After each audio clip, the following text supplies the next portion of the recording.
तो चलिए बच्चों, जैसा कि हमने वादा किया था कि हम एक्सरसाइज 1.1 के बाद एक्सरसाइज 1.2 को भी सॉल्व करेंगे, इसलिए इस वीडियो में हम एक्सरसाइज 1.2 से रिलेटेड क्वेश्चंस को सॉल्व करने जा रहे हैं।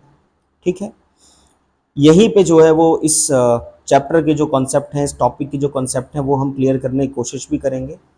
तो इस वीडियो को बहुत अच्छे से देखना है, बहुत आराम से देखना है। ठीक है, आपके सभी जवाब जो है वो इस वीडियो में आपको मिल जाएंगे। हमारा पहला सवाल है कि प्रूफ करना है कि √5 जो है वो एक इर्रेशनल नंबर। अब हमें ये पता है कि √5 एक इर्रेशनल नंबर है, लेकिन हमें यहाँ पर क्या करना है, हमें इसको प्रूफ करना है। ठीक है, प्रूफ करना है हमें। तो किस तरह से करेंगे भाई, √5 एक इर्रेशनल नंबर तो है ही, लेकिन हम एक काम करते हैं, हम √5 को एक रैशनल नंबर मान लेते हैं। ठीक है, तो मैं यहां पर क्या करूंगा, मैं यहां पर स्टेटमेंट लिखूंगा, let √5 is a rational number. अब अगर √5 एक रैशनल नंबर हो गया तो therefore √5 is equal to a/b। जाहिर सी बात है, हम रैशनल नंबर को क्या कर सकते हैं, a/b के फॉर्म में रिप्रेजेंट कर सकते हैं। अब यहाँ पे आपको ये भी पता है, जब आपने रैशनल नंबर पढ़ा था तो आपको पता है कि जो रैशनल नंबर में जो आपका न्यूमरेटर और डिनोमिनेटर होता है, जो यहाँ पर ऊपर वाली और नीचे वाली वैल्यू होती है वो इंटीजर हो सकती है। तो हम यहाँ पे क्या लिखेंगे, where a and b are co prime integer. Co prime का क्या मतलब होता है वो भी हम लोग आगे समझ लेंगे। और एक चीज और आपको ध्यान रखनी है कि आपका जो डिनोमिनेटर है वो कभी भी रैशनल नंबर में 0 नहीं हो सकता। तो हम यहाँ पर क्या बोल देंगे, हम यहाँ पे ये बोल देंगे कि हमारा जो b है वो 0 नहीं हो सकता। उम्मीद करता हूं इतनी बात आपको समझ में आ गई है। ठीक है, अब मैं आपको आगे बढ़ूं इसके पहले मैं को प्राइम बता देना चाहता हूं। को प्राइम हमारा क्या होता है, जैसे मैं आपसे बात कर रहा हूं, दो नंबर की हम यहाँ पर बात कर लेते हैं, 2 और 3, है ना। 2 और 3 का कोई भी कॉमन फैक्टर नहीं है जो इन दोनों को डिवाइड कर सके, सिर्फ 1 के अलावा। तो ऐसे सभी नंबर जिनका कॉमन फैक्टर 1 के अलावा नहीं होता है वो को प्राइम कहलाते हैं। उम्मीद करता हूं ये बात आपको समझ में आ गई होगी। मैं यहां पर इसको इरेज कर देता हूं और हम क्वेश्चन की ओर आगे बढ़ जाते हैं। अब यहां पे मैंने यहां पर जो √5 इज इक्वल टू a/b लिया था, तो मैं यहां पर आगे सॉल्व कर रहा हूं। मैं यहां पर दोनों तरफ स्क्वायर कर दूंगा, दोनों तरफ मैं स्क्वायर कर देता हूं। तो यहां पर हो गया √5 का स्क्वायर और a/b का स्क्वायर, जो कि आगे क्या हो जाएगा, ये हो जाएगा आपका √5 का स्क्वायर, आपको पता है कि 5 हो जाएगा, और a/b का स्क्वायर हो जाएगा a²/b²। उम्मीद करता हूं यहां तक आपको बात समझ आ गई होगी। इसके आगे मैं एक चीज और करता हूं, मैं इस b² को ट्रांसपोज करके इस तरफ ले जाता हूं। तो ये यहां पर डिवाइड हो रहा है तो यहां जाकर मल्टीप्लाई हो जाएगा। तो ये हो जाएगा आपका b² और 5 यहां आ जाएगा, तो 5b² हो जाएगा इज इक्वल टू a²। उम्मीद करता हूं यहां तक आपको समझ में आ गया होगा। ठीक है, अब यहां पे समझने वाली बात यह है, देखिए यहां पर अगर मैं बात कर रहा हूं इस 5b² और a² की, तो मैं थोड़ा सा यहां पर आपको एक चीज समझाने की कोशिश कर रहा हूं कि अगर मैं b² को यहीं रखूं और इस a² के नीचे इस 5 को लेके जाऊं, तो इसका मतलब यह है कि हमारा जो 5 है वो a² को डिवाइड कर रहा है ना। थोड़ा सा इसको और ओपन करते हैं हम लोग। a² को मैं a मल्टीप्लाई बाय a लिख सकता हूं और नीचे ये 5 आ गया। इसका मतलब ये होगा कि मैंने अभी आपसे क्या कहा कि हमारा ये जो 5 है वो a² को डिवाइड कर रहा है। इसका मतलब कि ये जो 5 है वो इसमें से a को भी तो डिवाइड करेगा, है ना। बस यही स्टेटमेंट आपको यहां पर लिख देनी है। ठीक है, तो यहां पर आपको इक्वेशन हम इसको बना लेते हैं, हम इसको बोल देते हैं ये इक्वेशन 1 है। तो मैं यहां पर क्या स्टेटमेंट लिखूंगा, मैं लिखूंगा hair 5 divides a², therefore 5 divides a। उम्मीद करता हूं यहां तक आपको समझ में आया होगा। अब अगर हमारा 5 a को डिवाइड कर रहा है तो मैं ये मान सकता हूं कि ये जो a है वो हमारे 5k के इक्वल हो जाएगा। k यहां पर क्या है, तो k एक कोई सा भी आप मान लो कोई इंटीजर है, k इज एन इंटीजर। क्या करना है, दोनों तरफ स्क्वायर कर देना फिर से, जैसा कि आपने पहले किया था। तो मैं यहां पर दोनों तरफ स्क्वायर करूंगा तो ये क्या हो जाएगा, ये हो जाएगा ए स्क्वायर इज इक्वल टू 5 का स्क्वायर 25, के का और के का स्क्वायर के स्क्वायर। ठीक है, इक्वेशन 1 जो हमने यहां पर बनाई थी, अगर आप देखें तो यहां पर ए स्क्वायर की वैल्यू को हम लोग पुट कर सकते हैं। ठीक है, तो ये हो जाएगा बेटा आपका, अगर मैं पुट करूं इक्वेशन 1 में, ए स्क्वायर इज इक्वल टू 25 के स्क्वायर इन इक्वेशन 1। उम्मीद करता हूं यहां तक आपको समझ में आ गया होगा। ठीक है, पुट करते हैं हम लोग, यहां पर देखते हैं, ये हो जाएगा आपका 5b square is equal to, इस वाले ए स्क्वायर की जगह पे आ जाएगा आपका 25 के स्क्वायर। तो यहां पे मैंने लिख दिया 25 के स्क्वायर। उम्मीद करता हूं यहां तक समझ में आया होगा। अब क्या करेंगे, हम इसको 5 से कैंसिल करेंगे 5 टाइम में। ठीक है, तो ये स्टेटमेंट हमारी क्या बन जाएगी, यहां पर ये हमारा बन जाएगा b square is equal to 5k square. उम्मीद करता हूं बच्चों यहां तक आपको ये सवाल बहुत अच्छे समझ में आ गया होगा। इसी तरह से हमको धीरे धीरे आगे बढ़ना है और सवाल को सॉल्व करते जाना है। ठीक है, चलिए अब आगे बढ़ते हैं, थोड़ा सा और समझने की कोशिश करते हैं। मैं यहां पर ये कह रहा हूं, जैसे मैंने यहां पर आपसे बात की थी कि 5a स्क्वायर को डिवाइड करता है तो 5a को भी डिवाइड करता है, तो बस यही बात यहां पर भी तो अप्लाई हो रही है कि हमारा ये जो 5 है वो b स्क्वायर को डिवाइड करता है तो हमारा 5b को भी डिवाइड करेगा, है ना। तो बस यही स्टेटमेंट हमको यहां पर लिख देनी है। तो हमने ये स्टेटमेंट यहां पे लिख दी है। अब देखो यहां पर हमने ऊपर ये माना था कि भाई ये तो कोप्राइम है, क्या है, कोप्राइम। ठीक है, और वहीं दूसरी जगह अगर ये कोप्राइम थे तो इनका एक के अलावा और कोई भी फैक्टर नहीं होना था। लेकिन यहां पर ए और बी के इस हिसाब से अगर देखें तो यहां पर तो 5 भी इनका फैक्टर है ना।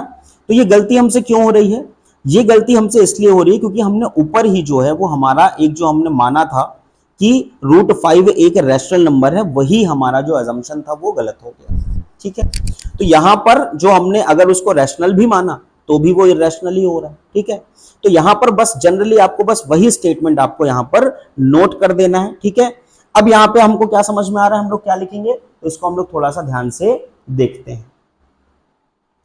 तो हम लोग क्या लिखेंगे, यहां पर लिखेंगे 10 5 is a common factor of a and B.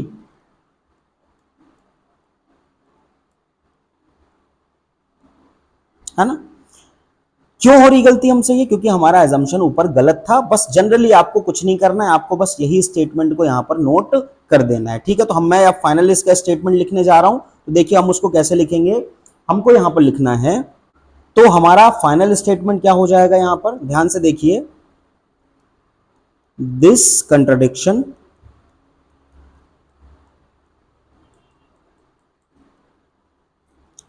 arisen due to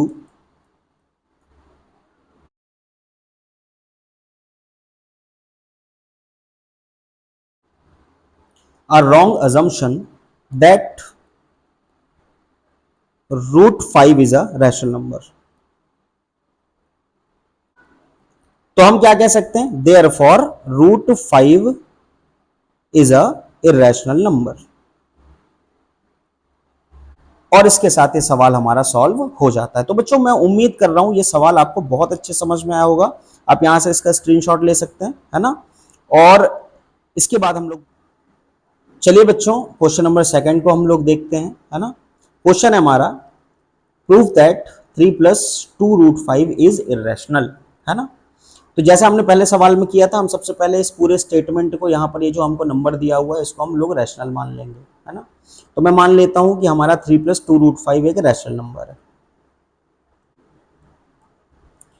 तो मैंने यहां पर इसको रैशनल नंबर मान लिया है, तो वो a/b के इक्वल में हो जाएगा। अब आपको पता है कि अगर ये a/b एक रैशनल नंबर है तो a और b आपके इंटीजर होने चाहिए और b आपका 0 नहीं होना चाहिए, है ना। तो हमें यहां पर इस स्टेटमेंट को लिख देते हैं। ठीक है, उम्मीद करता हूं बच्चों यहां तक आपको समझ में आया होगा। अब चलिए देखते हैं, अब यहां पर इस वाले जो हमको यहाँ पर ये जो हमने एक इक्वेशन बनाई है इसको हम सॉल्व कैसे करेंगे, देखिए ध्यान से भाई। 3 + 2√5 is equal to a upon b, है ना। अब मैं यहाँ से क्या करूंगा, मैं इन दोनों को ट्रांसपोज करके यहाँ इधर इस तरफ ले जाऊंगा और हमारा जो √5 है वो यहाँ पर अकेला बचेगा, है ना। तब तक आपको ट्रांसपोज करना जब तक रूट वाली वैल्यू अकेली हो जाए। तो पहले मैं क्या करूंगा, मैं 3 को इधर ले जाऊंगा, है ना। तो क्या हो जाएगा, ये हो जाएगा, यहाँ बचेगा 2√5, इधर आपका a अपॉन बी तो एज इट इज ही रहेगा, और ये जो 3 है ये यहाँ प्लस में है तो यहाँ जाके माइनस हो जाएगा, -3, ठीक है। अब क्या करेंगे, थोड़ा इसको सॉल्व करेंगे। आपको पता है भाई, ये अगर हम एक फ्रैक्शन का एडिशन सब्ट्रैक्शन की बात करते हैं तो किस तरह करते हैं आपको पता है, ठीक है। तो हम उसी तरह बिल्कुल इसको करने वाले हैं।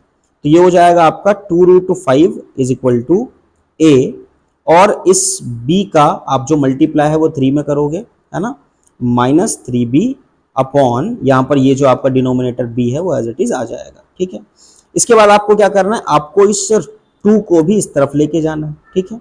तो √5 यहाँ पर अकेला बचेगा, तो मैं यहाँ पर लिखता हूँ √5 is equal to a -3b upon 5, 2 यहाँ पर मल्टीप्लाई हो रहा है, नीचे चला जाएगा, डिवाइड हो जाएगा, 2b आ जाएगा। उम्मीद करता हूँ बच्चों यहाँ तक सवाल आपको बहुत ही अच्छे समझ में आया होगा। बहुत ही आसान सवाल है, ज़्यादा बड़े कॉन्सेप्ट ये नहीं है, ठीक है।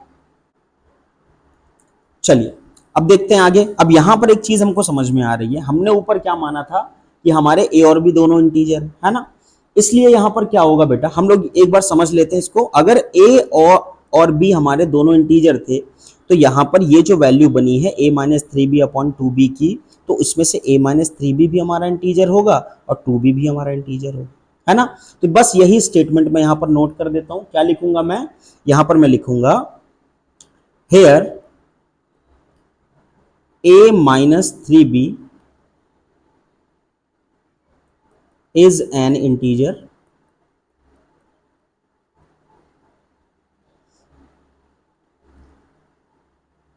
and 2b also an integer।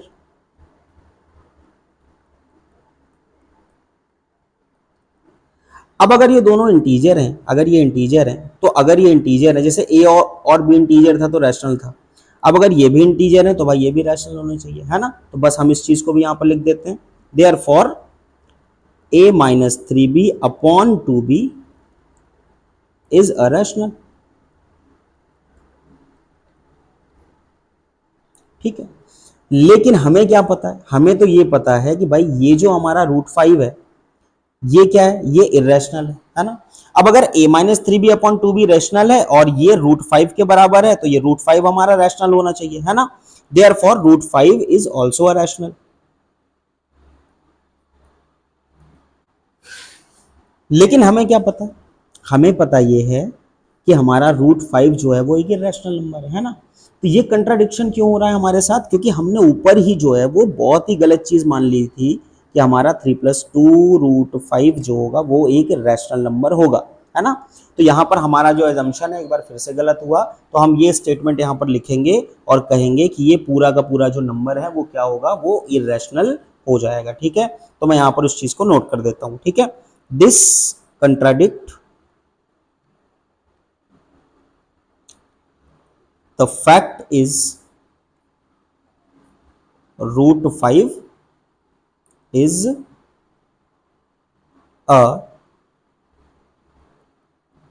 rational number।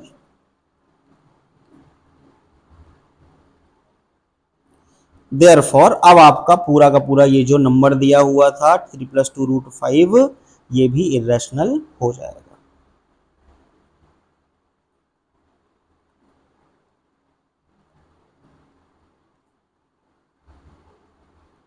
तो यहां पर ये जो है वो हमारा प्रूफ हो गया, ठीक है।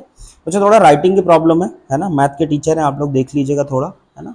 कॉन्सेप्ट पर हम लोग बहुत अच्छा ध्यान दे रहे हैं लेकिन राइटिंग पर ध्यान नहीं दे पा रहे हैं, तो थोड़ा सा आपके लिए मुश्किल होने वाली है और ये बड़ी चुनौती है आपके लिए। तो कोशिश कीजिएगा कि आपको बेहतर तरीके से समझ में आ पाए, ठीक है। तो उम्मीद करता हूँ बेटा ये सवाल बहुत अच्छे से आपसे बना होगा। हम लोग